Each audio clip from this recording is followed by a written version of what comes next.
So here's a quick video of the knee lift that I installed on my TechSew 2750, just so you can see. TechSew 2750.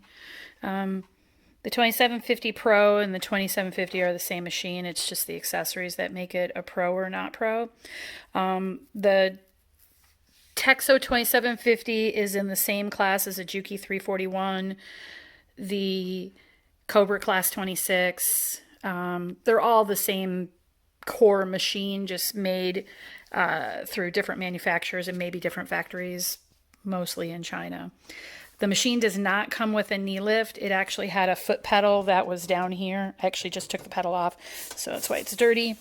And it had a wire that ran down from the machine to the foot pedal, and that's how it got lifted. So I saw a post somewhere that said TechSew was selling the knee lift, but I thought it was rather expensive given tax, shipping, etc. So I went online and I went on eBay and I found a knee lift. It's actually for a Seiko or a Kanso machine. And it's designed so that way there is a push rod that you push up that will work through the pan of the machine.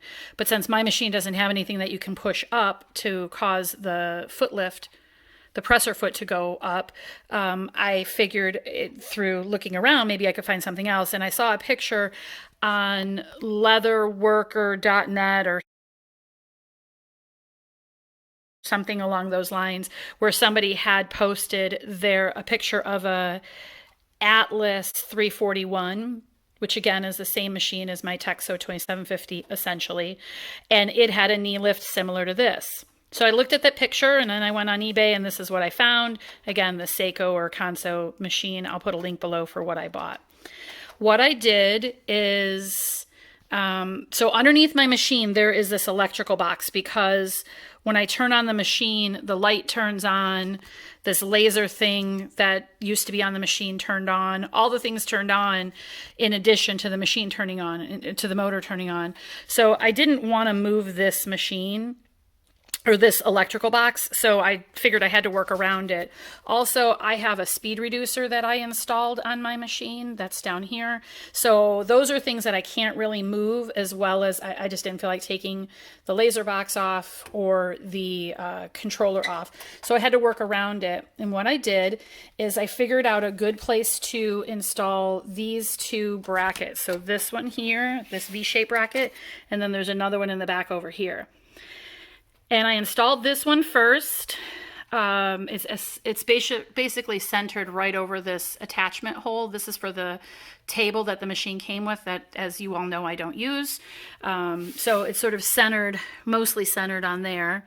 So I placed this piece and then I put the rod in. That's this piece right here. And then I placed this bracket back here.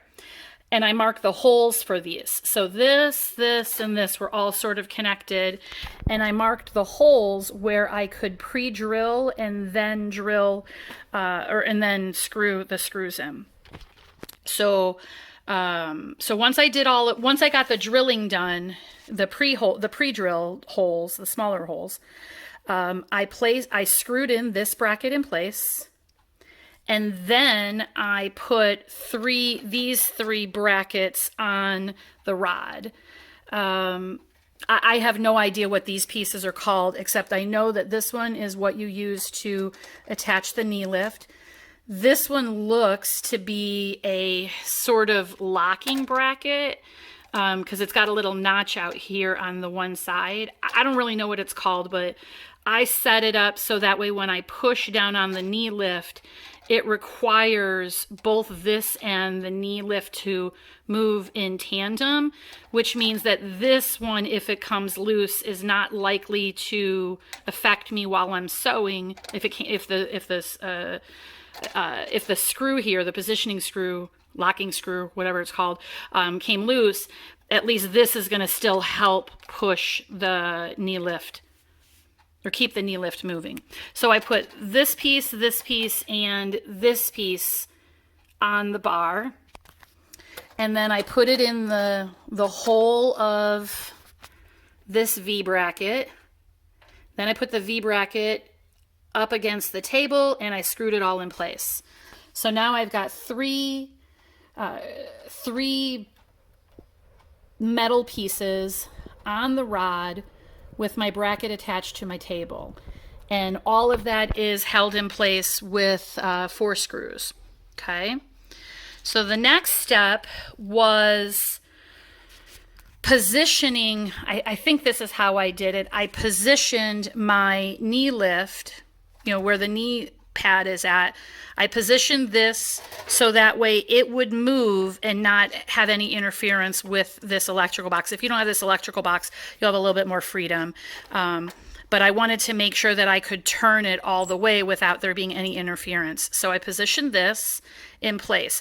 The rod has a straight edge. You can see it right here. So there's a portion of this rod that has this straight edge. And I believe you're supposed to utilize that straight piece so that way this screw or a locking screw can have something to push against, because it's a round rod, flat screw. The screw needs to push against something. So, and that's the reason why I set this up this way as well, because in putting all of these pieces together, I couldn't put this bracket over that bar or over that flat groove in the rod because of the electrical box that's in place. So I had to move it a little closer to the front of the machine and then utilize this bracket. If I didn't have this electrical box here, I could have turned the rod so that way the flat piece would have been on top and then this could have screwed there, but this electrical box is in the way. Anyway, so that's how I set that up on that side. And then over here, what I did is I took this bracket and it is tightened down to the rod. There's a screw here that tightens it to the rod. And then I used a different wire initially in my installation, but it was a rather flimsy wire. So I changed it up and I used the wire that was on the machine. It is that silver wire that I showed in the beginning, this stuff, this wire rope that was on the machine. I just used that and I cut it down. I disconnected this from the foot pedal and shortened the wire. I didn't need that much.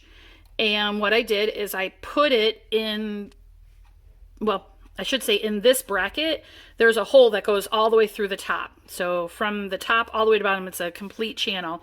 So I put the wire through that channel, and then I used the locking nut or the locking piece that was on the wire originally. I used that to sort of brace it against this piece. And then I used the screw here that came with this piece to ensure that the wire doesn't move.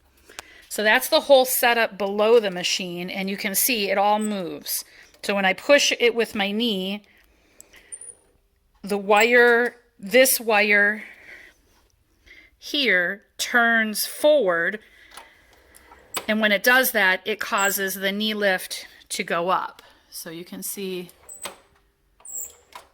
otherwise the knee lift is fully down, and now I push it over and the presser foot goes all the way up.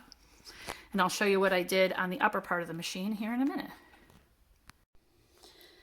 So on the upper part of the machine, the way my machine works, this bar is what is used, this brown piece is what's used to lift the presser foot up.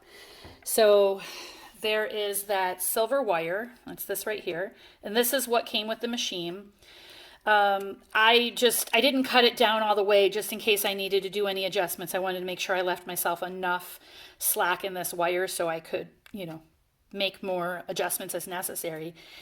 And I just made sure that this piece right here, that I had the wire short enough so that way in the resting position, the presser foot is flat to the machine and the knee lift is in the ready to use position.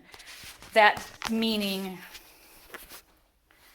that all I have to do is just push here and the presser foot will go down.